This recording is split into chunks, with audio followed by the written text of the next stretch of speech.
Yes, Father confirms your top Foxy P in the building. Holla at your boy Chopper of Yam and the Fryer of Plantain. Chilling right here on the set of the Africa Today show. Ginger. Ladies and gentlemen, this Saturday, Nigerian election. And guess what Foxy P had to do for you? Nigerian election special. Let's go there, ginger.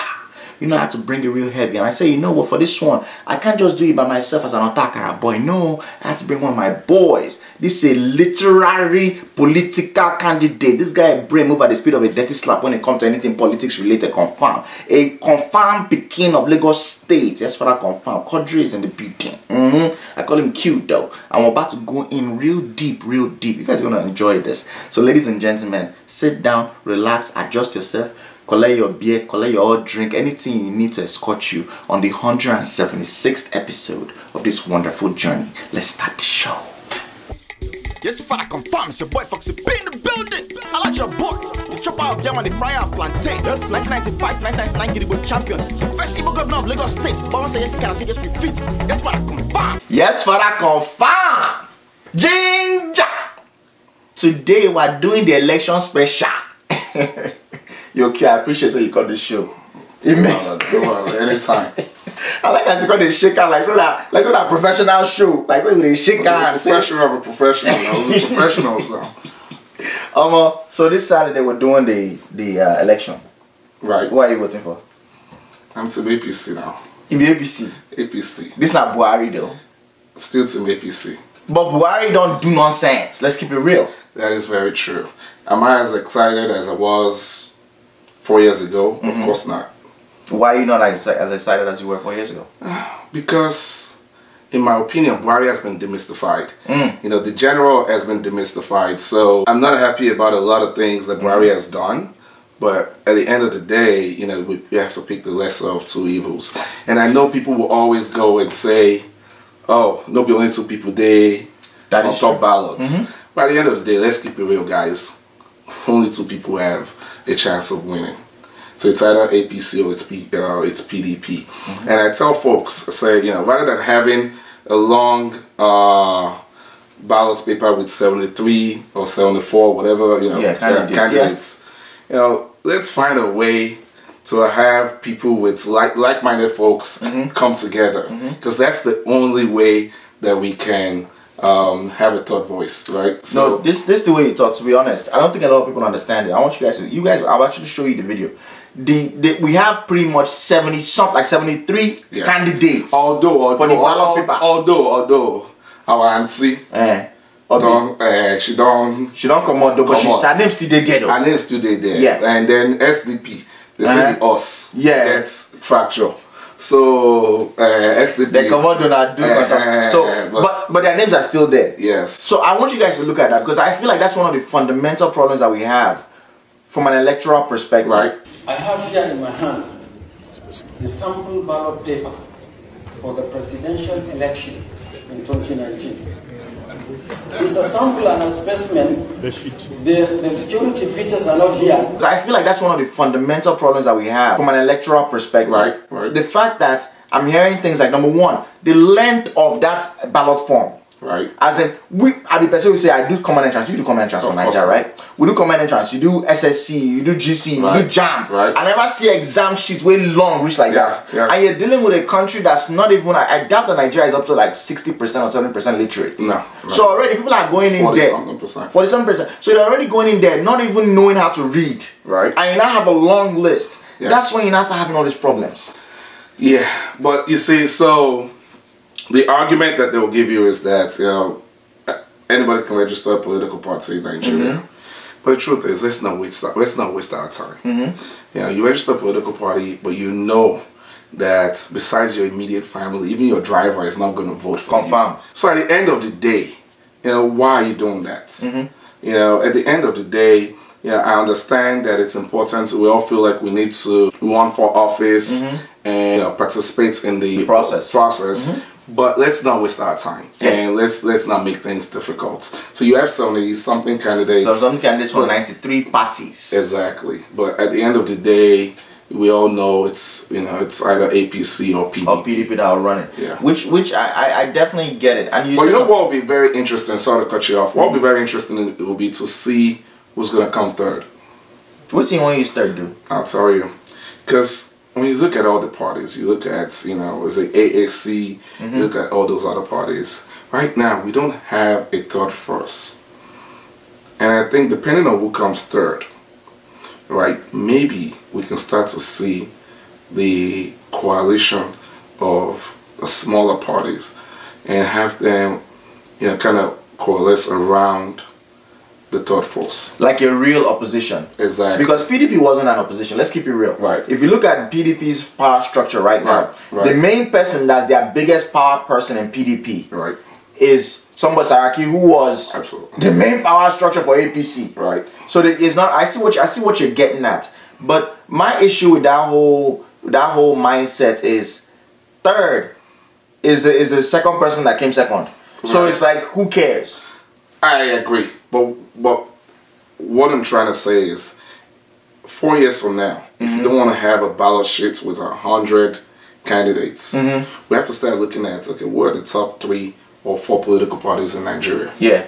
Right. So you may not agree with APC or PDP, but you know, maybe there's another party that you feel like you can join, and you have an easier way of making your voice heard. Nobody wants to be in a losing party, right? But if we're able to get 3 or 4 parties, I'm sure that, you know, we'll start having political parties based on ideology and not just based on ease of victory. So you made a very good point that I want to touch on a little bit. So you talked about, you know, 4 years ago you said you had voted for APC. Yes. And Buhari was your man. Yes. Why were you supporting Buhari 4 years ago? Well, let me just say that I did not vote 4 years ago. Okay. But I did support Buhari 4 years ago. No, you support. Who vote? We did America now. Our passport don't change color. None of us will vote. So you know, you were supporting Buhari. You were behind APC over Jonathan. So what was your reason? Why did you feel at that point in time that Buhari was the man that they had to vote for 4 years ago? So when you look at his track record as a military general, right? So I've always been AD, ACN, AC. Yeah, Yoruba boy. Yoruba boy. We get that. We get that part. Right. And so I've always been that. And when you look at the issues that Nigeria was faced with 4 years ago, we had security issues. Confirm. And the level of corruption. Crazy. Was very crazy. So I looked at Buhari and I said, do I want more of the same? Right? Or do you want to go with a candidate who has that track record of fighting corruption and is a military general? So I decided to go with the military general. Right. And what has happened over the last 4 years was that it has not been able to make the country, I mean, to an extent, we've seen improvements in security, but again, Boko Haram is not, the war against Boko Haram is not over. Which improvement is it for security? No, I mean, come on. I think that the bombings that we had 4 years ago. What? No. I think we have to, I'm not saying that you have to give him a little bit of pass mark over that. But let me tell you something about bombings. Because you're talking about suicide bombings now. Right. Okay, let's keep it real when it comes to suicide bombings. Suicide bombings is something that you do based off of the fact, say, man, that's like a last strategy. It's like, we have nothing else. Suicide bombing is nothing new. In the Second World War, you had the Japanese. Yeah. You know, where they had all their kamikaze pilots. So we say, now when bullet don't finish, they constantly dive. They enter inside those US warships, right? So for me, I look at suicide bombings. Look at ISIS. Right. That's how they run their suicide bombing. Remember when Iraq was still, when US first went into Iraq and they had taken over and everything, before ISIS came up, there was a lot of suicide bombings. When ISIS constantly seized oil fields, there was less bombings, less suicide bombings, because those people wait for a bomb themselves, say, man, I'm gonna just sacrifice myself. They were making money. So for me, I'm looking at it like, I don't think that the suicide bombings lessening is a result of better security. I think it's actually a reflection on the fact that Boko Haram has become more successful. Yeah, and they've become more advanced, and that's where I'm going. That's where I'm going. Okay. So yes, we've had less suicide bombings, but Boko Haram has gotten more advanced and more sophisticated.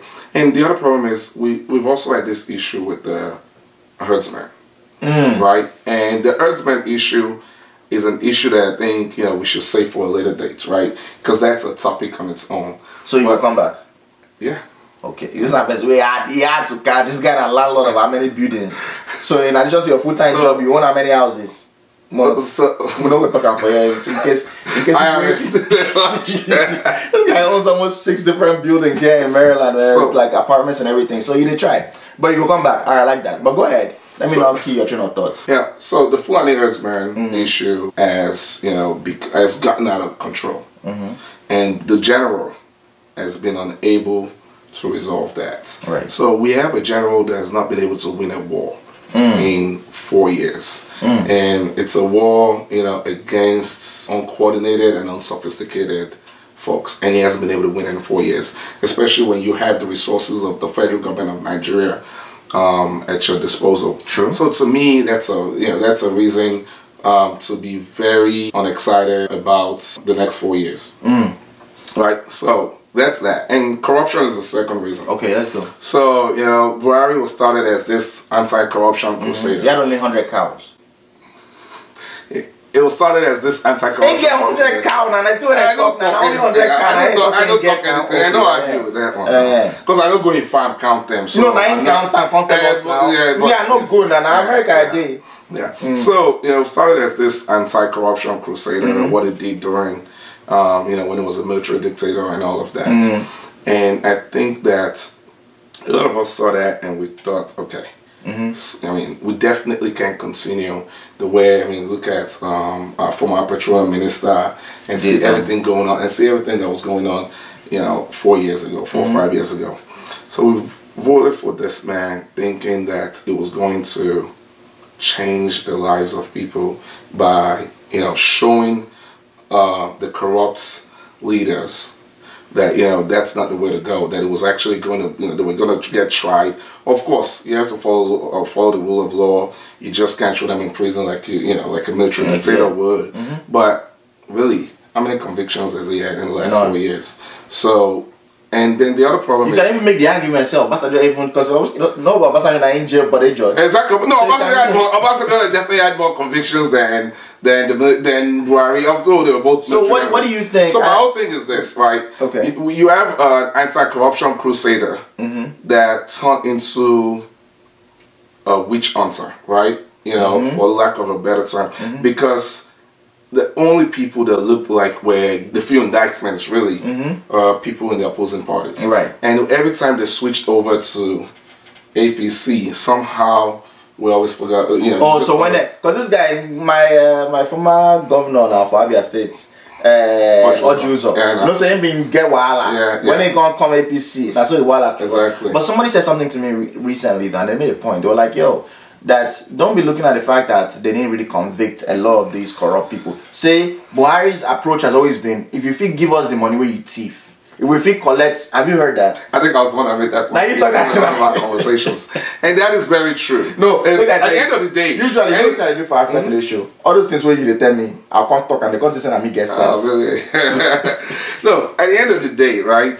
When you ask any federal or state prosecutor, they'll tell you that prosecuting people costs too much. Talking about America. Even in America, anywhere in the world, it costs a lot of money to prosecute, and it's easier when people come, they give up things that they've been that they've acquired illegally, and there's some type of plea deal, so to speak. And some of those folks, the fact that they haven't been convicted doesn't mean that they're not cooperating, on bigger cases, right? So. That's important to note.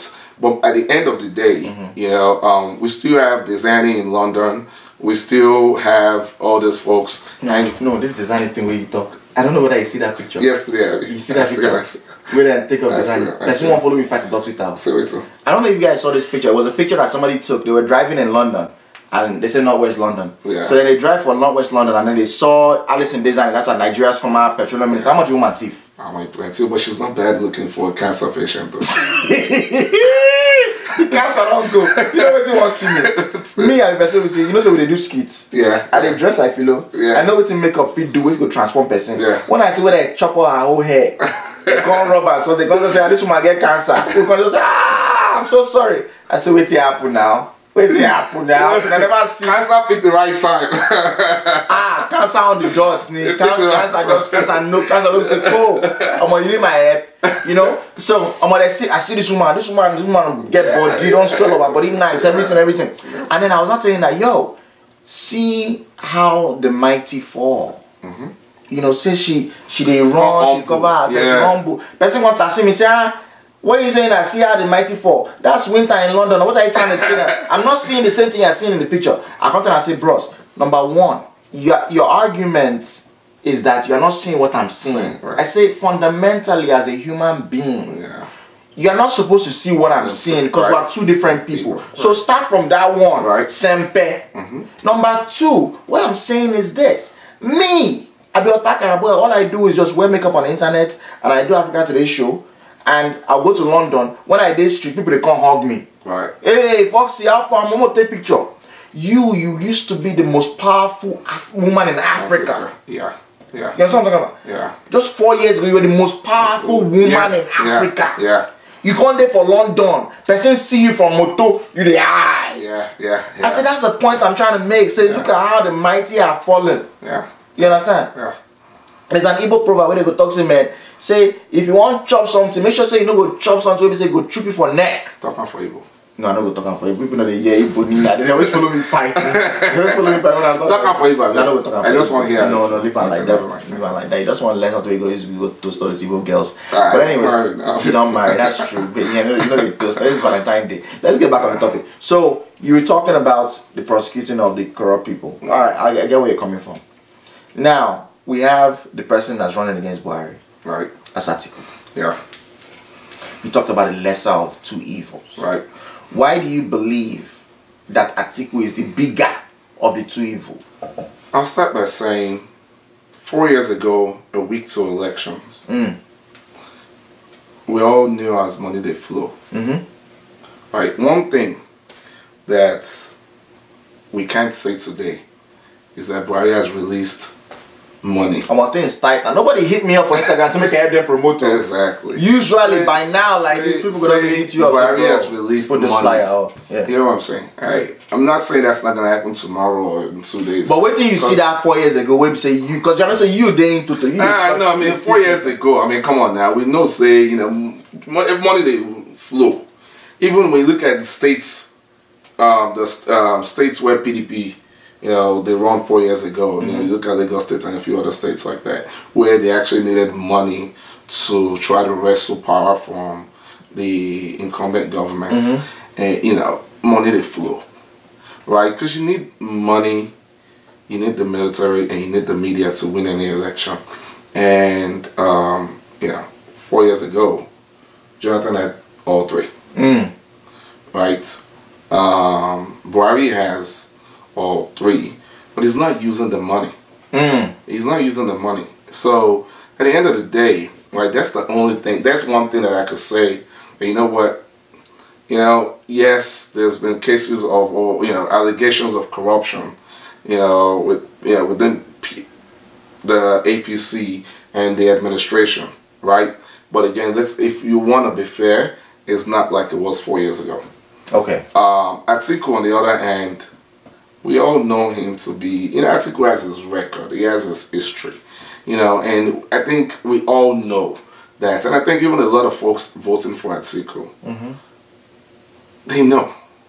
But one of the problems that we have as Nigerians is that sometimes, when you ask people why you're voting for Atiku, say, things are hard, We see, I tell people this all the time, we have benefited from a parallel economy in Nigeria. What do you mean by parallel? So you have the economy, and you also have that corruption economy. So you have two economies, two systems flowing in parallel, and that's what we've benefited from in Nigeria. So when someone tells me now that things are really hard, I can't even afford to pay my children's tuition.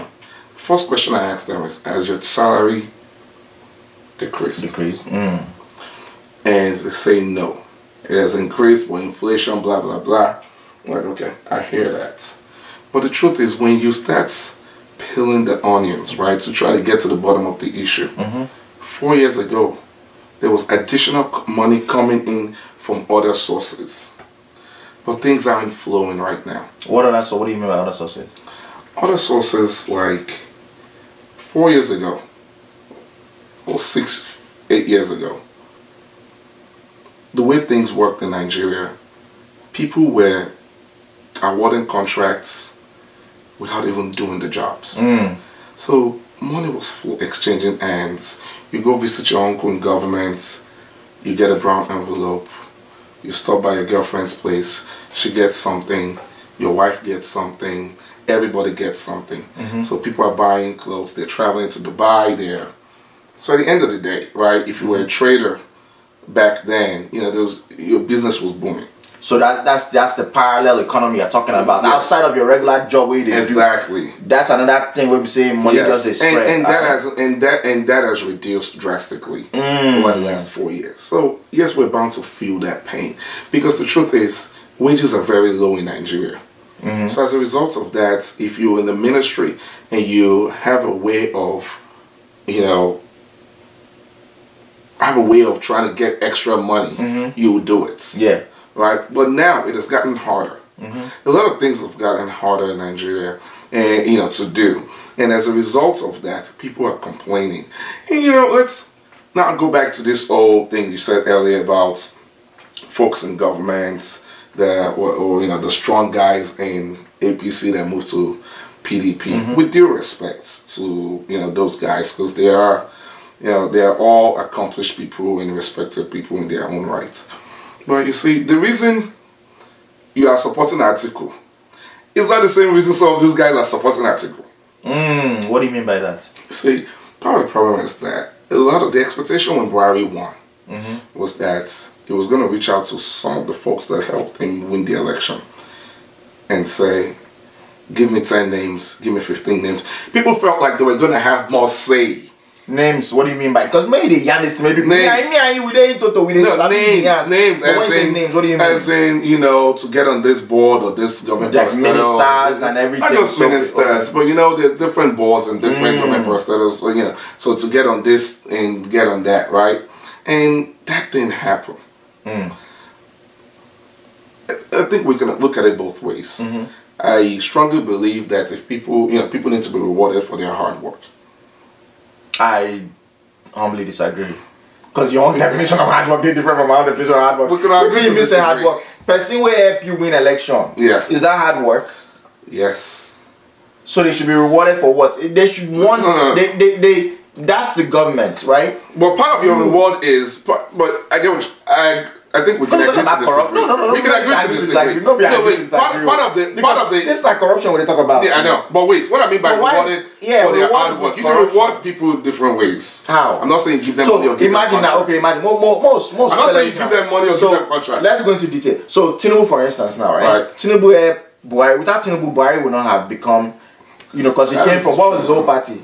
CPC now came with AC and now getting APC. Yeah. That's what Buhari now used to beat an incumbent, Jonathan, right? Yeah. So Tinubu the vex say as soon as Buhari went in, Tinubu was supposed to have the clout or supposed to give him a couple of minister positions. Right? Supposed to give him a minister position, but he didn't give him. He gave him some, he didn't give him some. Well, so that's not even what I'm saying. I'm not even talking about the ministers. Okay, but you're supposed they're supposed to give them names. There was a Saraki tape. Let's enjoy. There was a Saraki tape. Right? And there was nothing wrong with the tape. He was basically just mobilizing his base. And he said, you know, when he supported Buhari, his expectation was that Buhari will call in or will send him, tell them to drop names. So we have these 10 appointments. You bring 4 names, the other guy bring 5 names, and blah blah blah. That's basically how it's always been done in the past, right? You just share those things and then you guys put your people there. But that didn't happen. you can look at it both ways. You can look at it and say, you know what, if it should have at least, I'm sure there's power sharing. That's all part of power sharing.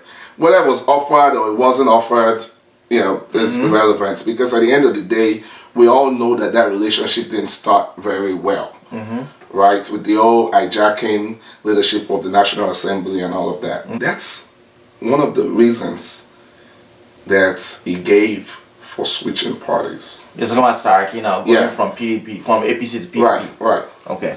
That's one of the reasons that he gave for switching. So now okay, so what you're doing now, you're showing this is one of the reasons why Saraki is supporting Atiku, not because he loves Atiku, but because he's like, yo, this guy the tape, I'm sure your viewers have the most intelligent people. Yeah, I'm sure they've all heard the tape, because the tape was maybe a 10-15 minutes long tape. And, you know, like I said, nothing wrong. It was basically mobilizing his base. But he said that. And then he also said that he knows that when Atiku becomes president, he's going to have more access to the corridor of the executive power. Right? You know, paraphrasing his words. So at the end of the day, you can look at that and say, is this really about my interests, or another wealthy politician's self-interest? And then you decide, right? But for me, and I think when you look at the political leaders in the southwestern part of Nigeria, you can tell from their body language that, you know, they're not really as enthusiastic as they were 4 years ago about Buhari. True. You know, but at the end of the day, they're just trying to be, you know, good party stalwarts, and just want to, you know, make sure that their guy is re-elected. Because Buhari also had his own issues too. It's, you know, besides the fact that it took him 8 months to appoint a cabinet, which is crazy. It's crazy. I'll say if it took him 4 months, I would have understood that, right? But for someone that has run for office every 4 years since 2003. So not you know, so winning that office and not having a plan, right? Was, you know, was very worrisome. Yeah. And now he did that. Part of the other problem he had was, after doing all of that, he gave opportunity for the so-called cabals to infiltrate his government. Let's not forget that even his wife said, a lot of people around my husband were not there during the campaign. Right? So that's part of the problem. So now think about how that would make folks that actually labor during this campaign feel. The Sarakis and co. You know, like, so they have their own, so they have their own reason to feel aggrieved as well. Yeah. Right? But I think we need to stop thinking about selfish interest and personal interest and look at the interest of the Nigerian citizens. And that's what I don't think that this two parties really, frankly speaking. No, they're not saying. I don't feel like they care about that. There's really, because now we're talking about power, talking about, you know, trying to consolidate power, trying to do things. You know, there's nothing about it. You haven't heard anything about, you know, trying to help the people, and which is crazy. Exactly. You know, and I think for me, being an adult now, I'm 34 now. And the fact that since my open, I think the first election that I really saw was MKO Abiola. Right. Wow. Yeah, I really knew what happened. And you know, the fact that if you can go and read Abiola's campaign speeches word for word, and think about what Atiku and Buhari are talking about now, they're promising people the same thing. Yeah. Promising them good road, water, power. Yeah. You know what I'm saying? Things that, like, to me, I'm like, God dang, like, you're gonna be hard pressed to find any Western nation in the past 40, 50, 60 years that was promising people that. Yeah. Yeah.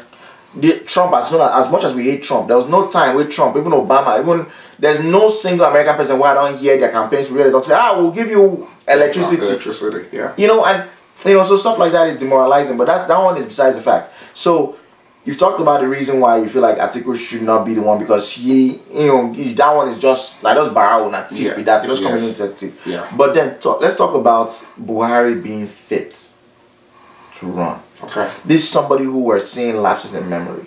Right. You know, before we started the show, we were talking about how this is a time, you know, during the last time that Buhari ran, he didn't talk as much as he did now. Yeah, and you know, so 4 years ago, yeah, I thought it was very interesting that Buhari's campaign was designed by a group of Nigerian youths, and they were able to manage Buhari and package Buhari in a way where, you know, we all saw him as this hero, right? And Buhari, I don't think he gave. We rarely spoke during the campaign. We rarely spoke during the campaign. Yeah, and let's not forget that the lineup was deep too. The lineup was one thing that shocked me during that afterwards. Remember when he went to Germany and it was like, my wife is in the other room. Yeah. And I was not like, God dang, like this is the first time I'm hearing this guy talk like full sentence. And I was like, how did the campaign go through? No, so you're saying like that packaging, what package and say to make sure that it was well orchestrated. And let's not forget that, you know, this was someone that ran on the flag of a regional party 3 or 4 times in the past, and was able to get millions of votes. That's true. So he had this goodwill, and all he needed was the Southwestern support. Whichever who get it, whether Igbo people or whichever one, and he got the Southwestern support, and that was it. Boom. So it was well packaged 4 years ago. Then he had the old other room incidents in Germany. He also had the old Nigerian youths are lazy. I think that was in London. I remember, And so I thought that was very funny. So I started thinking about the Nigerian youths that helped run his campaign 4 years ago. And now this man is calling them lazy. So I thought that was very interesting. But not just Buhari. And I'll address the memory lapses that we've seen in recent time.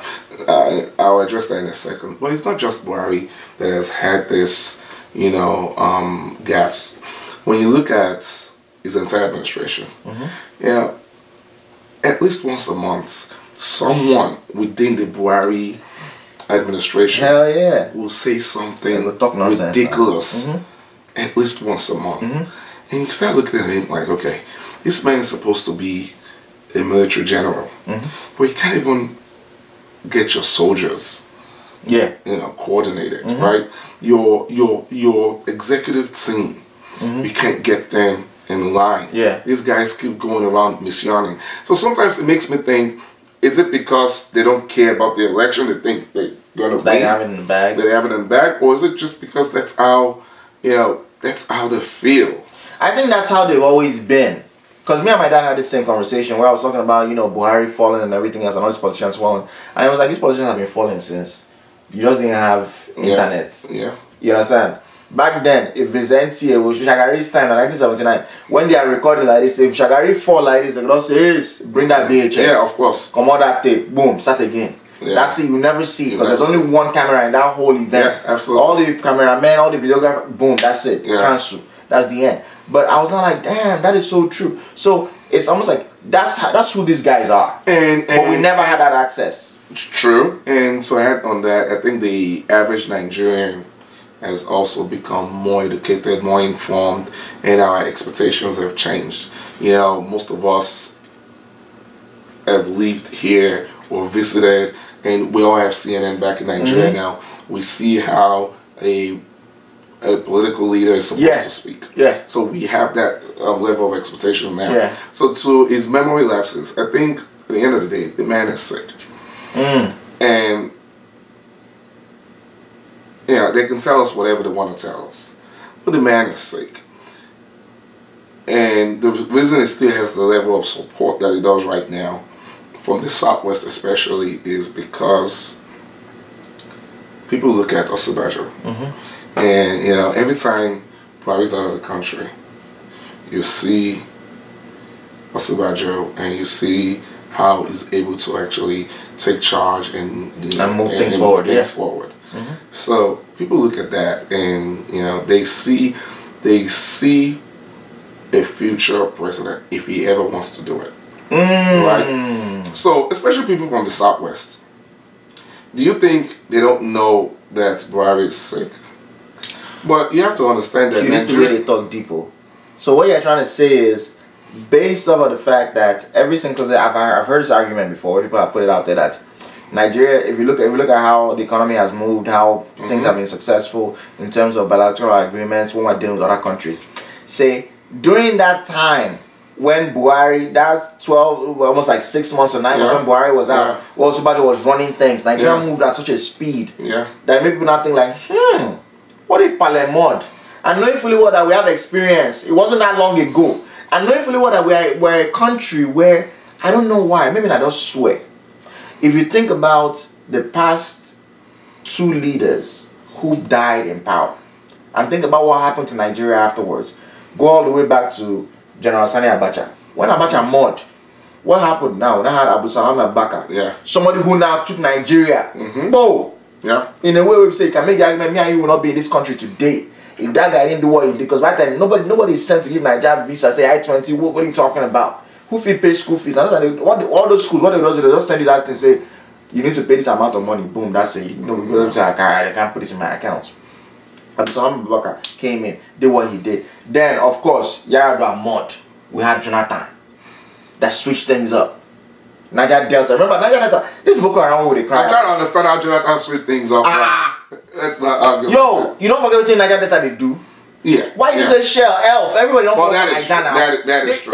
So when something like that happens, you know, when you have huge, not just upheavals, when you have a huge change in something, when you have, so you had Shell, you had Elf, you have all these big, you know, multinational. I believe Yaradua, if I remember correctly, Yaradua actually gave the amnesty, but I get your Yaradua give amnesty. I believe so. I believe. How many days after Yaradua entered in mod? What are you talking about now? Amnesty was doing Yaradua. No, how many years after Yaradua entered in mod now? The amnesty would then give. Don't forget to they give the amnesty, but then the contract would then give Tompolo and all those other guys that were now guarding pipeline. Yeah. Where they are paying you 100 million. It changed things now. Yeah, that changed things. It changed things. I saw today. I saw something on Instagram, and you know I shouldn't talk about this, but fuck it. Agudai, the comedian. He put out a word. I think he gave like $1,000 to 5 different people who are using their Instagram or social media pages to push for peace with this election coming up. He did that, right? Not only that, he's doing like the Delta, almost like a Delta, AGT, like the talent show, American Got Talent, but like a Delta State kind of thing, right? Nice. That guy hammered based off of he was dealing with one of the guys that's on that Tompolo that was making money. So that's me seeing what a comedian, someone that doesn't make money off of weddings and whatever, all of a sudden he hammered on a level where nobody was even saying that go die on TV anymore. Nobody was seeing him doing comedy shows because he had made so much money doing what he was doing with the other dude. And now he's able to now impact other lives. Yeah. That's the point I'm trying to make. When Nigerians have seen that when Oga Mod, well, so I'm not going that far. That's in the Bible. No. You know, say Potiphar died. You know Potiphar? Yeah, no, sir, I'm Muslim, so I don't. You don't know Potiphar? I don't know Potiphar. Oh, but you know Joseph? I know Joseph. What did Joseph do? Go to the dreamer. God bless you. So, you know, why they put Joseph? You know, they put him for jail. Why they put him for jail? Because person lie now. Say. I don't forget, but they lie. So say. I don't forget. The lies say impressing my breast. Okay, I do. Yeah, the guy wife talks to man, say this guy was trying to rape me, whereas now she one time. Oh, you understand? Yeah, you're right. Yeah, and that guy in a Potiphar. Okay. You understand? Yeah. So now he can tell the guy the dreams, can interpret the dreams and everything. But Potiphar mod. And when Potiphar mod, and then when Joseph can interpret the dreams of the king, they now give him that position. And now from there, now you gonna go bring him parent and Popsy out of Israel, come Egypt, where they can't chop everything, and now from there, now that lineage, they gonna give us Jesus Christ. So look at it, Organo mod. So there's history of Organo mod the way good things happen. I don't go that far. I understand. Wait till the talk will say 4 years from now. You know, we've seen what Osinbajo can do because we know that Buhari is gonna have multiple trips if he wins this election. No, now you have to look at it. So your whole support is based on saying this guy died. I'm not saying that. No, I don't wish death on him. But I'm saying 4 years from now. But if he I'm talking about the election. But if it just happens to no, let's get this clear. Let's get this very if something clear. just happens, no. Let's get this clear. You should never wish death. No, nobody's wishing death on anybody. They worry you now. Nobody's wishing death on anybody. But our parents in China, you don't wish death on anybody. But still, you say breeze just blow. No. Just Well, you know what? One of the qualities of a vice president is, the ability to step in the shoes of a president. Hey. It doesn't matter how old the president is, right? It doesn't matter how old the president is, right? But wait, what I'm trying to say is this. I think it's very easy to see Osinbajo as, a 2023 contender if he wants it. Damn. That's going to be crazy, yo. I know. I'm going to have a huge problem with that. Why? Because Osinbajo don't show me some things where we say, I find myself questioning his integrity as a human being. What, like? Because it's somebody who I looked at like, number one, pastor. You're a pastor. Number two, you're a lawyer. Okay. You understand? These are things where you say you're very educated, you're well spoken, you see things, you understand things, right? And I feel like the whole idea of him propping Buhari up was wrong. In that, this is where I'm coming up. This is where I'm coming in. We didn't really see it till recently. Right. When they can when they do that town hall meeting, where we say, as Buhari want to answer question, see back then I ain't gonna whisper. They give him like human expo now. It was right there. I had a problem with that because I'm like, yo, you're the vice president, number one. Right. Number two, you and this Buhari number 1 and 2. Yeah.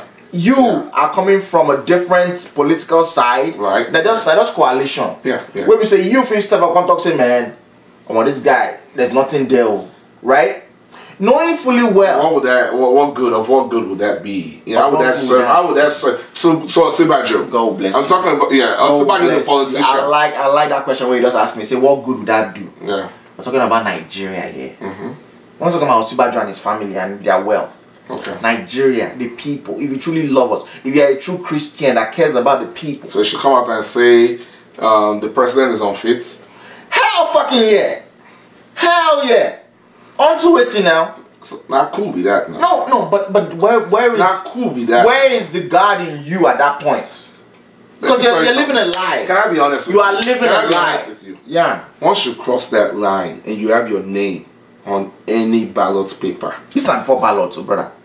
This he's already a vice president. Yeah, that's what I'm saying. Right. Once you don't get your name on top that, you don't cross that line.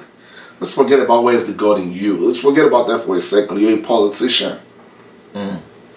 So that political calculation is very, very risky. Let's not forget the fact, say, North be at 50% of Nigeria.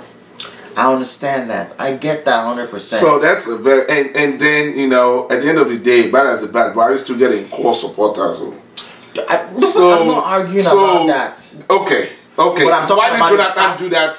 For say, how people fight for Jonathan to be president though? Oh, they're comparing apples and oranges. But why didn't Jonathan do that? Why didn't it speak up? For Jonathan a lawyer, Jonathan an intellectual, Jonathan a pastor. Well, this is a person on a drunkard now. So I never expected anything from him. I never did. I never had. So you can't compare both of them. To me, I'm looking at it like, yo, this is not person. So you don't expect more from her. Come on now. I guess. After seeing someone like Fashola, and with all his accomplishments and successes in Lagos, after seeing someone like Fashola and seeing some of his failures, right? That one for and seeing some of his failures, I've learned not to expect anything from anybody because they are san or whatever the case is. This is a question from Kate Ayo on Twitter. What realistic ways can Nigerians in diaspora affect change? I want to see more Nigerian youths get involved in politics. The era of that era where our parents would tell us, say, go to school, get a job, work 9 to 5, and be successful. That still holds true. But we need to realize that because we're not being actively involved in the affairs of our country, we're leaving it to people who don't have any jobs or any type of professional experience. So we're leaving it to people who being in government, being in office is the do or die affair. And I want to see more Nigerian youth get involved. And that includes you. Me like this? Yes, it includes you, it includes me, it includes every one of us. Because you see, we can be here and be very comfortable because we have our jobs, we have our businesses. At the end of the day, we know we'll be fine. But at the end of the day, I think for me, the way I look at it is, you know, you can be very successful as a family man, as an individual, and live till you die and be very successful. Right. Or you can touch lives. Right? You can help do your own, contribute your own quota towards improving the lives of people. Mm-hmm. Right? And be successful as well. So I think for us, if you decide to quit your job today, mm-hmm. I know you very well, you're not going to die of hunger. No, we're doing right now. Exactly. God's grace. So at the end of the day, it's all about really trying to impact the lives of people. You have what you can contribute towards improving Nigeria. So wait, hold on. Are you saying that for us in America here, that we should now go back and run for election? No, you don't always have to run for election. So how we want to participate? Because this is a question that has come up in Africa Today Show a lot of times, where people are always asking like, yo, you know, how can I be a part of it? How can I be involved? So that's our question. Like, what's the way? Somebody call me. Good on, Obi. Hello, Obi. Alpha. I'm making. I dey shoot Africa Today Show now. What did they happen now? I don't think they record you. No, why I'm gonna record you now? I know say you get show tomorrow. That's why they call me. What did happen now? I called you yesterday. You know the answer. I mean, a day before yesterday.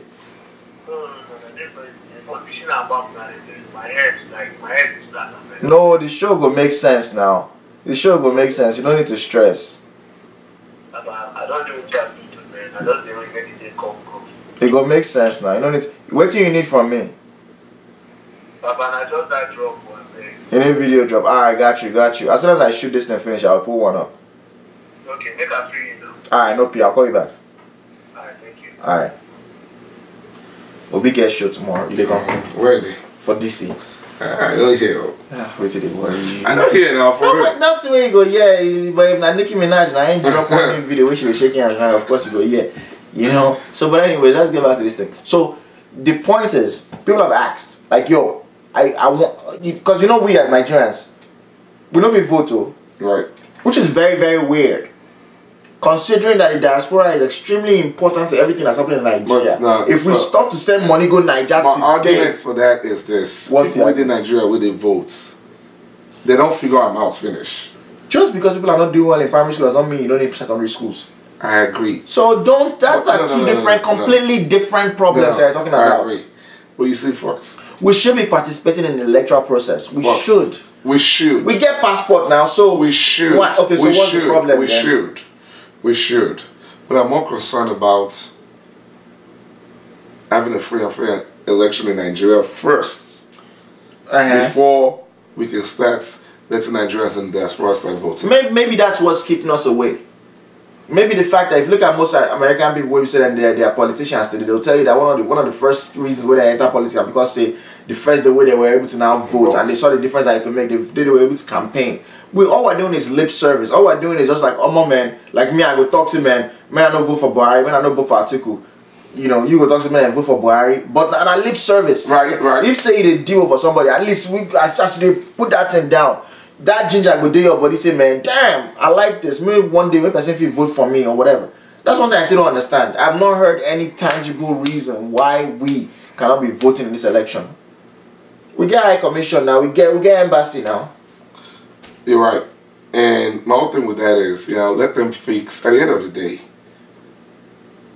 we still have a long way to go. Let them fix elections in Nigeria first. You talk about them fix election. We get road, we don't spoil, but we play still they fly. You don't need, it's not part of that whole, do this one first, then you do this one. I get what That's the good thing about being African. We don't have to wait make things they one by one. We just jump now. We jump now. See Nigeria right now. Wait. Nigeria, we know how many years we get dial-up. All of a sudden now, see how everybody get internet for their phones. Compared to America, we say they get dial-up for 20 years. Process. Yeah. But wait, election what they do for Nigeria, what did they rig? Then Nigerians with the diaspora, we don't even know the total number of Nigerians in the diaspora. You want me to begin the votes? Well, Nigerians in the diaspora, they present class Chinua and Lagos. So once the diaspora result enter like this. So good points. Good point. Good point.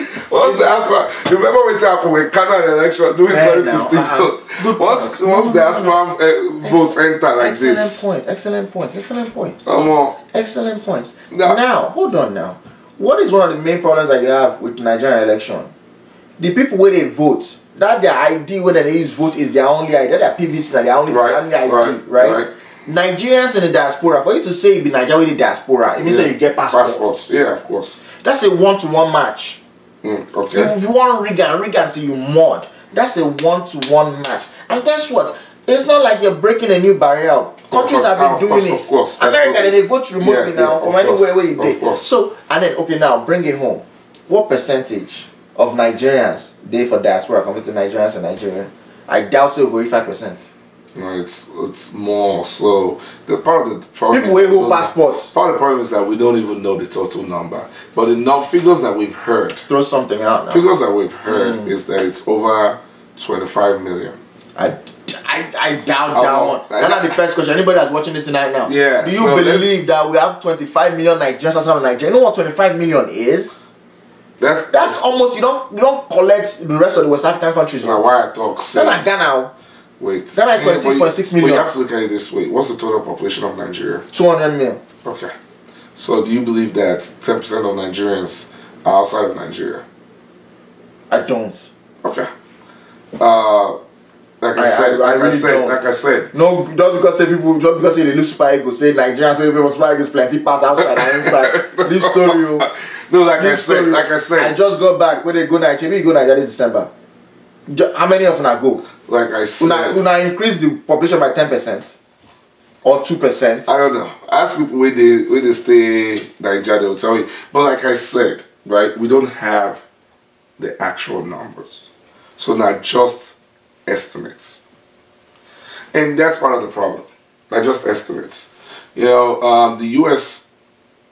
can tell you the percentage of Americans outside of the U.S. If Nigeria really want to tell you, okay, so what you're trying to get to, right? You know there's different than people that identify as Nigerians and people who are Nigerians. Right. You understand? Yeah. When your picking grow now, your picking will identify as Nigerian. But your picking may not be Nigerian. Yeah, absolutely. Because he has that choice, whether I won't go embassy collect Bali or not, right? Yeah.